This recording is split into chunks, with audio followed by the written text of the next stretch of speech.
ይህን ተናግረው ለመፎከርም ዳዳቸው። ይሙት ጎበዝ ፈሪ ኑር ቢሻው አተላ መሸከም ይችላል ትከሻው።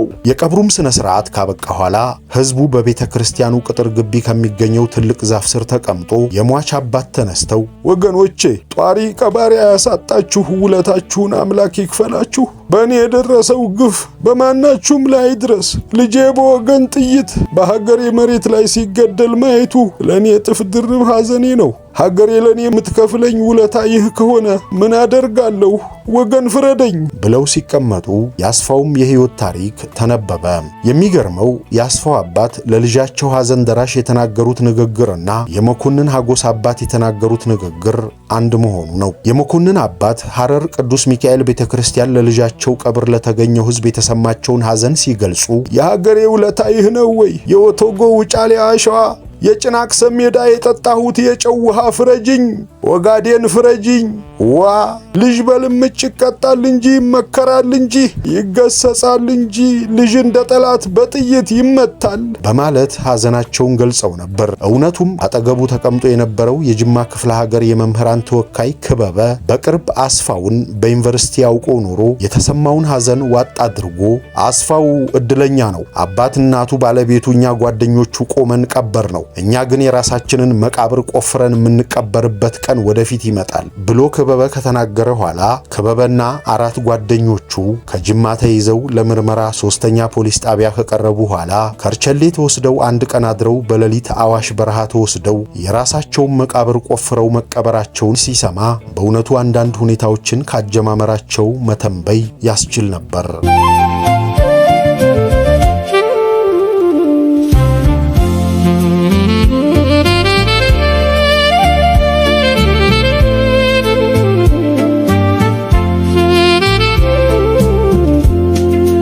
ጤና ይስጥልን። ሀብል ታሪክ ቤት ሰኔ 1991 ዓመተ ምህረት ለንባብ ከበቃው ጆቢራው ከተሰኘው የጋሽ ታደለ መኩሪያ መጽሐፍ ላይ የተወሰነውን ክፍል ልናጋራችሁ ወደድን። ቻናላችንን ሰብስክራይብ በማድረግ እንድታበረቱን ስንል በአክብሮትና በፍቅር እየጠየቅን ስለምታደርጉልንም ሁሉ በማመስገን አብራችሁን ቆዩም።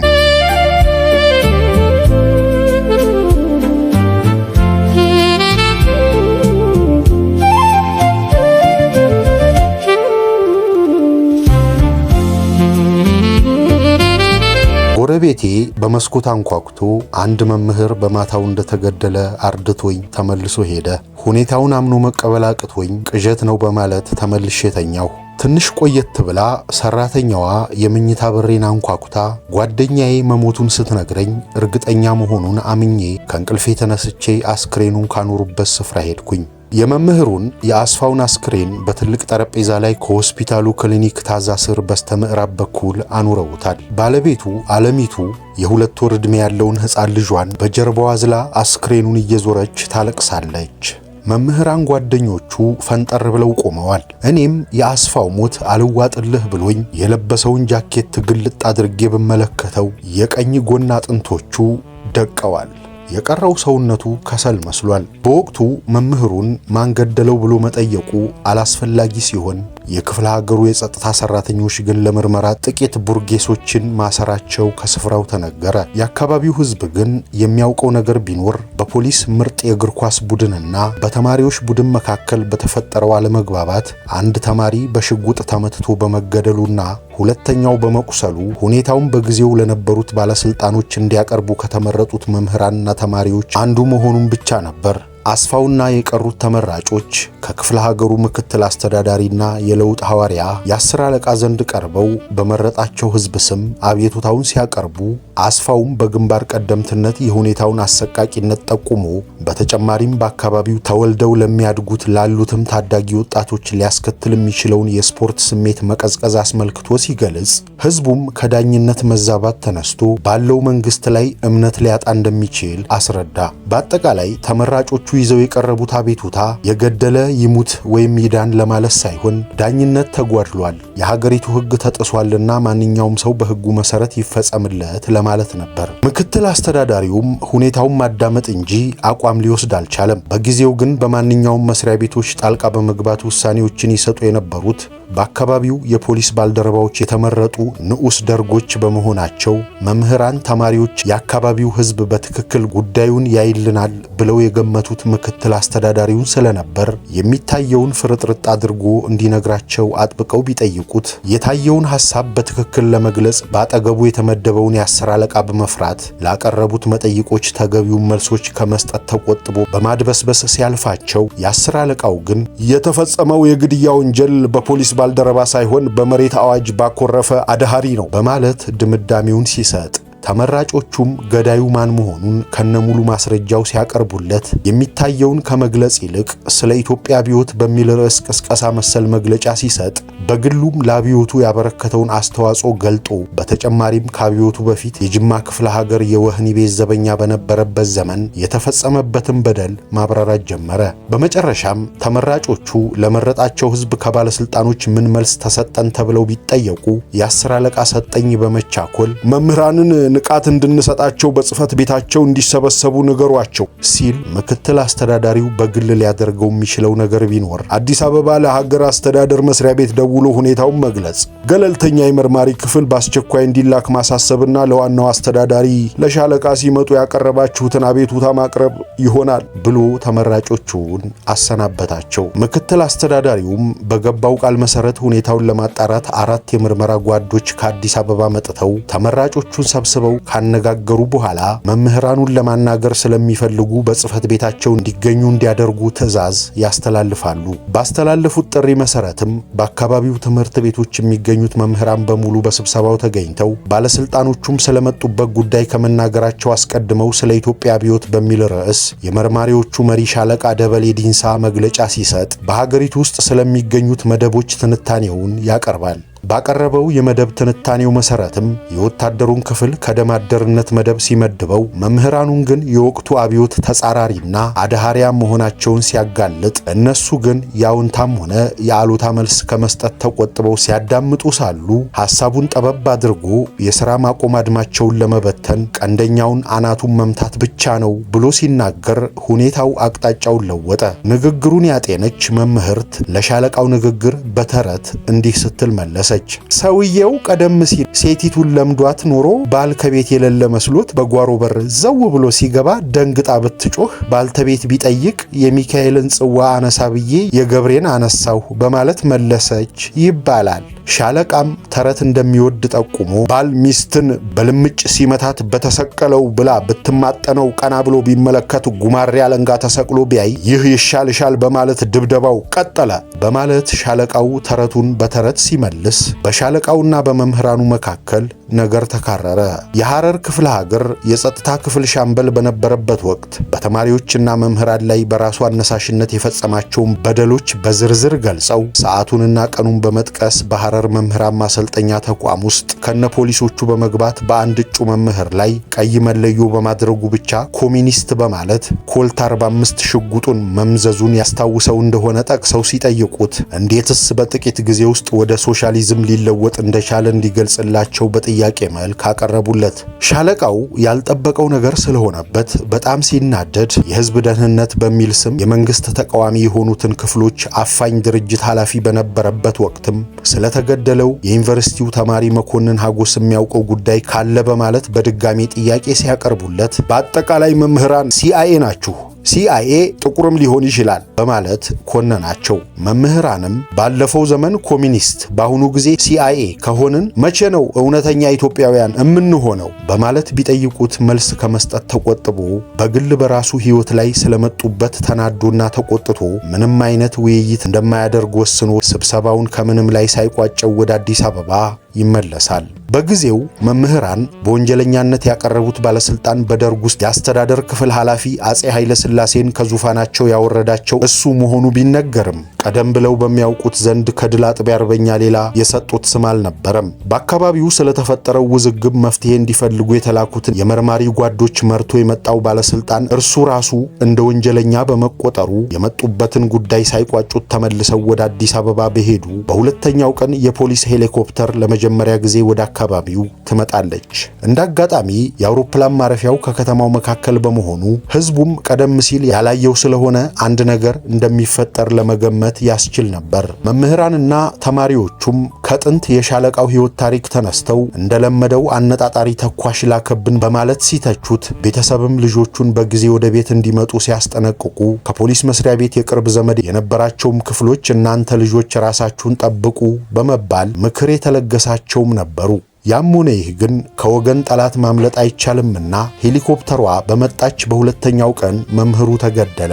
ሄሊኮፕተሯም መምህሩን በገደለው ግለሰብ ተመትታለች በማለት በቆየው ውሸታቸው ትንሽ ካወናበዱ በኋላ ተልኳቸውን ፈጽመው ለሚጠብቃቸው ሹመት ወደ አዲስ አበባ ሄዱ። ከዚያንማ በኋላ ደርጎች በአውሮፕላን ሰው እየላኩ ያስገድላሉ የሚለው ዜና በሰፊው ስለተነገረ በድርቅ ለተጎዱት አካባቢዎች እህል ያመላልስ የነበረውን የአየር ኃይል አውሮፕላን እንኳ ሲመጣ አምኖ መቀበል አልተቻለም። የመምህሩን አስክሬን አፈር ማልበስ ኃላፊነት ያለባቸው ቤተሰቡና ጓደኞቹ ከፖሊስ መስሪያ ቤት ሬሳው እንዲሰጣቸው ቢጠይቁ እንደማይሰጣቸው ሲነገራቸው ወላጆቹ እርማቸውን እንዲያወጡ ለአባትና እናቱ ጅማ፣ ላጎቱ አዲስ አበባ ተደወለላቸው። እነሱም አስክሬኑ አዲስ አበባ እንዲመጣላቸው በመጠየቃቸው የአካባቢው ሕዝብና መምህራን ገንዘብ በማዋጣት አውሮፕላን ተከራይተው አስክሬኑን አዲስ አበባ ለወላጆቹ ለመውሰድ ማቀዳቸውን ጠቁመው እንዲሰጣቸው ዳግመኛ ቢጠይቁ መስሪያ ቤቱ በራሱ መኪና እንደሚወስደው ተነገረ። መምህሩ ከሞተ 18 ሰዓታት አልፎታል። ሐዘንተኛው ሬሳውን ከቦ ማልቀስ ብቻ ሆነ። መምህራንም ያ የቀድሞ ሞራላቸው ሲከሰከስ አስክሬኑን የያዙት ባለስልጣኖች በወቅቱ ሬሳውን ማጉላላታቸው ለቀሩት ጓደኞቹ መቀጣጫ ቢመስልም በአጠቃላይ ግን በራሳቸው በተተኪው ትውልድ ሕይወትና በሀገሪቱ ሕዝብ ላይ መጫወታቸው በጊዜው አልተከሰተላቸውም። እኒህ የሚጫወቱባቸው ግለሰቦች በነጋታው ከልጆቻቸው ጎን እንደሚቆሙ አልታያቸውም። ሆኖም መምህራን የሚፈጸሙትን ኢሰብአዊ ድርጊቶች እየተመለከቱ በአድርባይነት እየሰሩ ደሞዛቸውን እየተቀበሉ ቢቀመጡ ምንም ነገር እንደማይደርስባቸው ቢረዱትም በአኳያው የሙያ ስም የተሰጣቸው ሰዎች አብይ ተግባር ያ እንዳልሆነ ይረዱታል። ግና ደካማ ሞራልን ይዞ ከተማረ ፊት ቆሞ ማስተማርና ቆራጥና ጠንካራ ሞራል ይዞ የማስተማር ልዩነት አልታያቸውም። በአጠቃላይ የአካባቢው ሕዝብ አይቶት ሰምቶት የማያውቀው ነገር ስለሆነ መጨረሻው ምን ይሆን በማለት ባንክሮ ይጠባበቃል። በመጨረሻ የቀኑ መምሸት ታይቶ የፖሊስ ማክ መኪና ለአስክሬኑ ማጓጓዣ እንደተፈቀደላቸው ተነግሮ የሾፌሩንና የመኪናውን ነዳጅ ዋጋ ከፍለው አስክሬኑን ጭነው ወደ አዲስ አበባ ጉዟቸውን አደረጉ። የሟች ባለቤት የሙት ልጇን አቅፋ እሱም ያን ምንም ጠብ የማይልበትን ጡቷን እየተናነቀው 450 ኪሎ ሜትር የሚሆነውን ርቀት ተያያዙት። እናቷ ከጎኗ ተቀምጠዋል። የሟች ጓደኞች ግማሾቹ አስክሬኑን በያዘው ሳጥን ላይ ሲቀመጡ የቀሩት በመኪናው ወለል ላይ ተቀምጠው አስፋው የሚናገራቸውን ቁም ነገሮች እያወሱ ባለቤቱም ሬሳውን እየተመለከተች አልፎ አልፎ እያለቀሰች ሰማዩ ደም ሲመስል ከመቂ ከተማ ደረሱ። ከዚያም ለአንድ ሰዓት እንደሚቆይ ተነግሮ አየር ለመቀበል ብዙዎቹ ከመኪናው ሲወርዱ በዚያን አጋጣሚ አብሮት በኮሚቴ አባልነት የተመረጠው እውነቱ ከዓለሚቱ ዘንድ ተቀምጦ አስፋውና እሱ ራሱ የሚመጣውን አደጋ ተነጋግረው በጊዜ ወደ የቤታቸው መግባት እንዳለባቸው አምነው መለያየታቸውን ጠቅሶ በምንስ ምክንያት ዳግመኛ ወደ ቡና ቤት እንደተመለሰ ቢጠይቃት እሷም ባገለደመችው ነጠላ እንባዋን እየጠራረገች የአስፋውን ጸባይ የምታውቀው ነው፣ ሁኔታዎችን አይጠረጥርም፣ ጓደኞችህ ከአዲስ አበባ መጽሐፍት ስለላኩልህ መጥተህ እንድትወስድ ተብሎ ሰው ተላከበት፣ እሱም የሚሰራውን ስራ አስቀምጦ መውጣቱን ብቻ ነው ማስታውሰው በማለት አስክሬኑ ያለበትን ሳጥን እየተመለከተች የአስፋው ነገር አከተመ፣ ምን ዋጋ አለው፣ ለሰው ልጅ ነፍስ ሲያር ሲበግን የራሱንም ሕይወት አጥቶ እኔንም የዘላለም ጸጸት ጥሎልኝ ማሙሽንም ያላባት ትቶት አለፈ በማለት እንባዋን ታዘራለች። የተሰጠው የአንድ ሰዓት ገደብ አብቅቶ ጉዟቸውን ቀጥለው ልክ ከጧቱ 2 ሰዓት ሲሆን አዲስ አበባ ሲደርሱ የቀኑ ተረኛ ሆስፒታል ምኒልክ ስለነበረ አስክሬኑ ለምርመራ ከዚያ ተወሰደ። ከአዲስ አበባ ነዋሪ የሆኑት ዘመዶቹና የ14ቱ ክፍለ ሀገር መምህራን ተወካዮች ይጠባበቁ ኖሮ አስክሬኑ ከመኪናው ሲወርድ እየየ ሆነ። አስክሬኑም ለምርመራ ከላቦራቶሪው ክፍል ሲወሰድ አጅበው የሄዱትም ጓደኞቹ በስብሰባ ላይ ለሚገኙት የ14ቱ ክፍለ ሀገራት መምህራን ተወካዮች ሁኔታዎችን ለማስረዳት ከማህበሩ ጽሕፈት ቤት ከ6 ኪሎ ተገኙ። ጅማ ላይ በክረምት ወራት ሊደረግ ለታሰበው ጠቅላላ ስብሰባ ዝግጅት የተሰበሰበው የ11ኛው ንዑስ ጉባኤም ሁኔታውን በጽሑፍ እንዲያቀርቡ በጠየቃቸው መሰረት አቅርበው ጉባኤውም ከሌሎች አጠቃላይ መጠይቆች ጭምር በስልጣን ላይ ለነበሩት ለብርጋዴር ጀነራል ተፈሪ በንቲ እንደሚያቀርቡላቸው ተነገራቸው። የአስክሬኑን ምርመራ አብቅቶ ከቀጨኔ መድኃኔዓለም አካባቢ ካጎቱ መኖሪያ ቤት ሲወሰድ የምርመራው ውጤት ግን አልተነገረም። ለሁሉም የሚጠብቁት አባትና እናቱ ከሰዓት በኋላ ከጅማ አዲስ አበባ ደረሱ። ከዚያም በኋላማ ምኑ ቅጡ። የእናት እንባ ልጅን ይመልስ ቢሆን ኖሮ ብዙዎቹ በተመለሱ ነበር፣ ግን አልሆነም። የአስፋው ዓለሙ ነው ተባለ። አልቃሽም በየተራ ሙሾዋን ደረደረች። በጊዜው ከሚደረደሩት የማልቀሻ ግጥሞች ጥቂቶቹ ይሄን ይመስላሉ። ወንድ የወለዳችሁ እርማችሁን አውጡ፣ ለኔ አላማረኝም የአይን አገላለጡ፣ ሸማኔ ለልብሴ ቀይ ጥለት ጣልበት፣ የጅቡን ትራፊ እለቃቅምበት። ለቅሶ ደራሹም ፈንጠር ብሎ ቆሞ የሚተማመነው ክፍል የሁኔታውን አሰቃቂነት በመግለጽ አይጉድ ብለው ከንፈሮቻቸውን መጠው ወየው ለራሴ በማለት በተመስጦ ወደፊት ሊመጡ የሚችሉትን አደጋዎች ማውጠንጠን ብቻ ሆነ። በመጨረሻም የአካባቢው ኗሪ ሕዝብ የ14ቱ ክፍለ ሀገራት መምህራን ተወካዮች ጓደኞቹና ወላጆቹ ሆነው ለምንጊዜም አስክሬኑ ከሚያርፍበት ከቀጨኔ መድኃኔዓለም ቤተክርስቲያን ሲደርሱ ጀንበሯ ለመጥለቅ አዘቅዝቃለች። ሐዘንተኛው ተዳክሟል። አስክሬኑ 2 ቀን ሆኖታል። ሁሉም ላይመለስ ሲረዳው ቶሎ ቀብሮ ለመመለስ የተቻኮለ ይመስላል። ቄሶቹም ፍታቱን አብቅተው ቄሱም መቃብሩን ባርከው ወአዳም አፈር ነህና ወደ አፈር ተመለስክ ብለው አፈር ቆንጥረው ከአስክሬኑ ሳጥን ላይ ሲበትኑ አፈር አልባሹም ክፍል ባፋጣኝ አፈር ሲመልስ ባለቤቱን ዓለሚቱንና እናቱን ያየ በእውነቱ ጥይቷ ካስፋው ሰውነት ላይ ስታርፍ ምን ያህል እንዳሳመመችው በትክክል ለመግለጽ ቢያስቸግርም እነሱን መመልከት የዚያኑ ያህል ያሰቃይ ነበር። የቀብሩም ስነ ስርዓት ካበቃ ኋላ ህዝቡ በቤተ ክርስቲያኑ ቅጥር ግቢ ከሚገኘው ትልቅ ዛፍ ስር ተቀምጦ የሟች አባት ተነስተው ወገኖቼ ጧሪ ቀባሪ ያሳጣችሁ ውለታችሁን አምላክ ይክፈላችሁ። በእኔ የደረሰው ግፍ በማናችሁም ላይ ድረስ። ልጄ በወገን ጥይት በሀገሬ መሬት ላይ ሲገደል ማየቱ ለእኔ እጥፍ ድርብ ሐዘኔ ነው። ሀገሬ ለእኔ የምትከፍለኝ ውለታ ይህ ከሆነ ምን አደርጋለሁ? ወገን ፍረደኝ ብለው ሲቀመጡ የአስፋውም የህይወት ታሪክ ተነበበ። የሚገርመው የአስፋው አባት ለልጃቸው ሐዘን ደራሽ የተናገሩት ንግግርና የመኮንን ሀጎስ አባት የተናገሩት ንግግር አንድ መሆኑ ነው። የመኮንን አባት ሐረር ቅዱስ ሚካኤል ቤተክርስቲያን ለልጃቸው ቀብር ለተገኘው ህዝብ የተሰማቸውን ሐዘን ሲገልጹ የአማርኛ ንግግራቸው አላረካ ብሏቸው በትግርኛ የተናገሩትን ንግግር አጠገቡ ከተቀመጠው እጩ መምህር እውነቱ እንደተረዳው ይህን ይመስል ነበር። የሀገሬ ውለታ ይህ ነው ወይ? የወቶጎ ውጫሌ አሸዋ የጭናክሰም ሜዳ የጠጣሁት የጨው ውሃ ፍረጅኝ፣ ወጋዴን ፍረጅኝ። ዋ ልጅ በልምጭ ይቀጣል እንጂ ይመከራል እንጂ ይገሰጻል እንጂ ልጅ እንደ ጠላት በጥይት ይመታል በማለት ሐዘናቸውን ገልጸው ነበር። እውነቱም ከ5 ዓመት በፊት የተፈጸመውን ድርጊት በጊዜው ከሚያዩ ጋር በሐሳቡ ሲያወጣ ሲያወርድ ባጠገቡ ተቀምጦ የነበረው የጅማ ክፍለ ሀገር የመምህራን ተወካይ ክበበ በቅርብ አስፋውን በዩኒቨርሲቲ ያውቆ ኖሮ የሱን ሩህሩህነት ሰው ወዳድነቱን ገልጾ የተሰማውን ሐዘን ዋጥ አድርጎ አስፋው እድለኛ ነው፣ አባት እናቱ ባለቤቱ እኛ ጓደኞቹ ቆመን ቀበር ነው፣ እኛ ግን የራሳችንን መቃብር ቆፍረን የምንቀበርበት ቀን ወደፊት ይመጣል ብሎ ክበበ ከተናገረ ኋላ ክበበና 4 ጓደኞቹ ከጅማ ተይዘው ለምርመራ 3ኛ ፖሊስ ጣቢያ ከቀረቡ ኋላ ከርቸሌ ተወስደው 1 ቀን አድረው በሌሊት አዋሽ በረሃ ተወስደው የራሳቸውን መቃብር ቆፍረው መቀበራቸውን ሲሰማ በእውነቱ አንዳንድ ሁኔታዎችን ካጀማመራቸው መተንበይ ያስችል ነበር። የአስፋው ወላጆችም የልጃቸውን ልጅና ባለቤቱን ይዘው ወደ ጅማ ሲሄዱ አስክሬኑን አጅበው የሄዱትን መምህራን ከዚያው በየአቅጣጫው ተበታተኑ። ቀደም ሲል በተገደለው ተማሪ ስም አንማርም አናስተምርም ያሉት ተማሪዎችና አስተማሪዎች በመሳሪያ አስገዳጅነት የላሸቀ ሞራላቸውን ይዘው ወደ ሥራ ገበታቸው ተመለሱ። የአካባቢው ነዋሪ ሕዝብም ወደፊት የሚመጡት አስከፊ ሁኔታዎችን በመገምገም በየአቅጣጫው ተጎዳኙ። ቅዋሜዎች በየአቅጣጫው እየተባባሱ ሲመጡ በአካባቢው ዘምተው የነበሩት ተማሪዎች ነግበኔ ነው በማለት ዘመቻውን እያቋረጡ ወደ መጡባቸው አካባቢዎችም ተመለሱ። ቀደም ሲል በደስታ ተቀብሏቸው የነበረው ሕዝብም እንደ ደርግ መልእክተኛ ቆጠራቸው። ሰውን መግደሉ መፍትሄ ይሆናል ብለው ያሰቡት ባለስልጣኖች ነገሩ እየተባባሰ ሲመጣ ሲያዩት ነገር ማብረጃ ብለው ሌላ ነፍስ አጠፉ። ካለ ጡረታው አበል በስተቀር ምንም ንብረት የሌለውን ሻምበል ከከተማው ምንም ያህል ከማይርቁ የቀድሞ ወዳጆቹ ዘንድ እንዳለ ሊሸፍት ነው በማለት የነበረበትን ቤት በቦምብ አቃጥለው በቤት የነበሩም በሁኔታው ተደናግጠው ከቤት ሲወጡ ጠብቀው ሻምበሉን ገለው ሬሳውን አምጥተው ልክ የመምህሩን ያስፋውን ካኖሩበት ጠረጴዛ ላይ አኑረውት የመምህሩ ገዳይ ተገደለላችሁ መጥታችሁ እንድትመለከቱት ተብሎ አካባቢው ትምህርት ቤት መልእክት ተላለፈ። ማንም አምኖ የተቀበለው አልነበረም። ሆኖም የሻምበሉ ልጆች በትምህርት ቤቱ ስለነበሩ የሐዘናቸው ተካፋይ ለመሆን መምህራን ከስፍራው ተገኙ።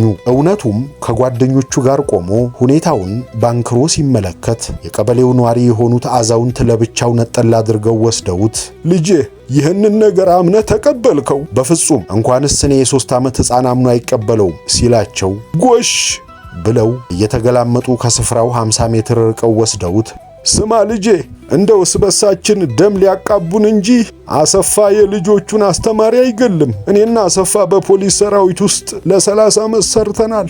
በደቡብ ክፍለ ሀገራት ያልሰራንበት ጣቢያ የለም። በራሽን ብቻ ያገለገልን የሀገሪቱ ልጆች ነን። ሻምበልነቱንም በከተማ ሕፃናትን እየገደሉ ወይም ወሬ በማቀበል ያገኘው እንዳይመስልህ። ብዙ የወሰን ጦርነቶች ላይ አብረን ውለናል። በፖሊስ ስም ሁሉንም በጅምላ አንድ አርጋችሁ እንዳትወስዱ አንተን ስለማውቅህ ትንሽ የተነፈስኩ መስሎኝ ነው። ይህን ተናግረው ለመፎከርም ዳዳቸው። በአካባቢው ጆሮ ጠቢዎች ሊላኩ ስለሚችሉ ብሶታቸውን ዋጥ እንዲያደርጉት ቢነግራቸውም ምንም ሊቆጣጠሩት አልቻሉም። እሳቸውም በያዙት ከዘራ መሬቷን እየመቱ ቀረርቶ ያሰሙታል። ቀረርቶ በጊዜው ይህን ይመስላል።